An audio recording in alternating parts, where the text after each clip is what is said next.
ఇప్పుడు నూనె వేడైంది కదా, ఆవాలు జీలకర్ర కొద్దిగా నేనైతే ఇంకా ఆవాలు జీలకర్ర వేస్తా, ఇంకేం వేయనండి. పచ్చిపప్పు మినపప్పు అలా ఏం వేయను. అవి కూడా వేగినాయి కదా. ఇప్పుడు టమాటా ముక్కలు,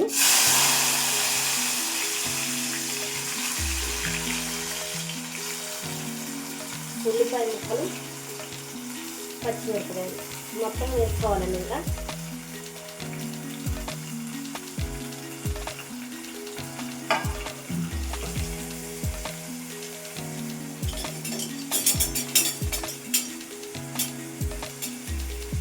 ఇప్పుడైతే కొద్దిగా పసుపు ఉప్పు అయితే వేసుకుందాం.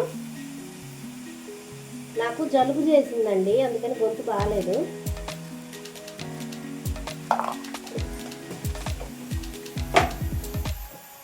నేను కూరల్లో కొద్దిగా పసుపు ఎక్కువగానే వాడతానండి.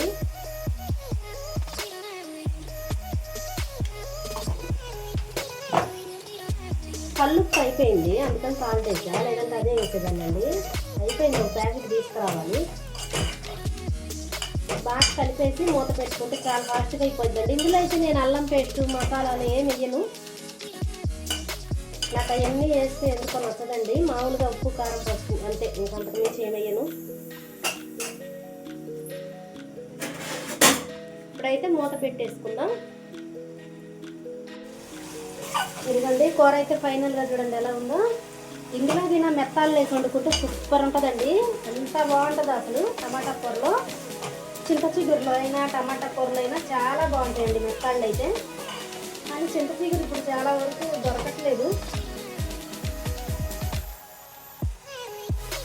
కూర అయితే సూపర్ కుదిరిందండి. ఫైనల్గా అయితే కూర అయిపోయిందండి. ఓకే అండి, వీడియో నచ్చితే లైక్ చేయండి. బాయ్.